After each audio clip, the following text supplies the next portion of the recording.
जय माता दी दोस्तों, आप सभी कैसे हैं? उम्मीद करती हूँ आप सभी बहुत अच्छे होंगे और आप सभी लोग हमारे साथ बने रहिए। आज हम शारदीय नवरात्र के बारे में कुछ बात करेंगे, जैसा कि आप सभी को पता है, किंतु उस पर हम फिर से चर्चा करेंगे और उम्मीद है आप सभी को पसंद आएगा।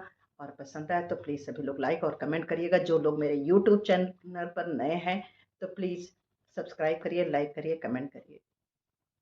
शारदीय नवरात्र, वैसे तो नवरात्र हमारे यहाँ साल में 4 बार होते हैं, 2 बार गुप्त नवरात्र होते हैं, माघ मास में और आषाढ़ मास में जो गुप्त नवरात्र इसमें 9 दिन के गुप्त नवरात्र होते हैं। और चैत्र मास के नवरात्र और शारदीय नवरात्र, अश्विन मास के नवरात्र को हम बहुत ही उत्सव के रूप में मनाते हैं और बहुत ज़ोर से धूमधाम से इस नवरात्रि को हम व्रत रखते हैं और उत्सव की तरह इसको मनाते हैं और इसमें बड़ी धूमधाम से इसकी पूजा अर्चना, व्रत उपासना करते हैं। तो शारदीय नवरात्र इसलिए भी मनाया जाता है कि इस खुशी में कि माँ दुर्गा के आगमन की खुशी में कि वो पृथ्वी लोक पर आ रही हैं।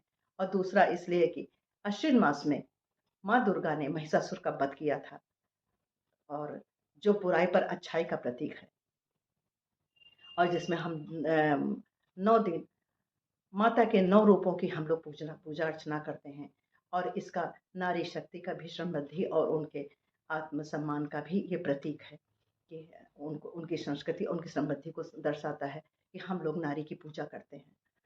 तो और अश्विन मास से ही हमारे यहाँ शरद ऋतु का प्रारंभ होता है, जो हमारी प्रकृति को, हमारे मौसम को बड़ा सुहाना बनाता है, जो प्रकृति का बदलाव दर्शाता है और जिसको हम सभी जिसके लिए हम सभी लोग तैयार रहते हैं।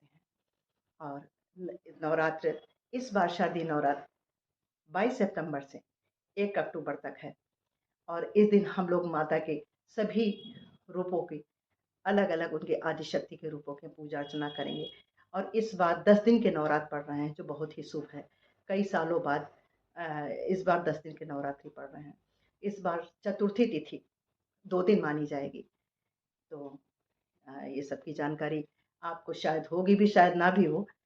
तो 2 दिन इसमें चतुर्थी तिथि मानी जाएगी और इस बार हर बार माता किसी न किसी की सवारी से आती है, किसी न किसी सवारी पर आती है। इस बार माँ जो है हाथी की सवारी पर आ रही है, जो बहुत ही सुख, समृद्धि और धन वैभव देने वाली हैं। तो नवरात्रि के जो हम लोग शुरुआत करते हैं पहले दिन, ये प्रतिपदा से नवमी तक चलता है और 10वीं को इसका समापन होता है, जिसको हम विजयदशमी के रूप में मनाते हैं, जो विजय का प्रतीक है।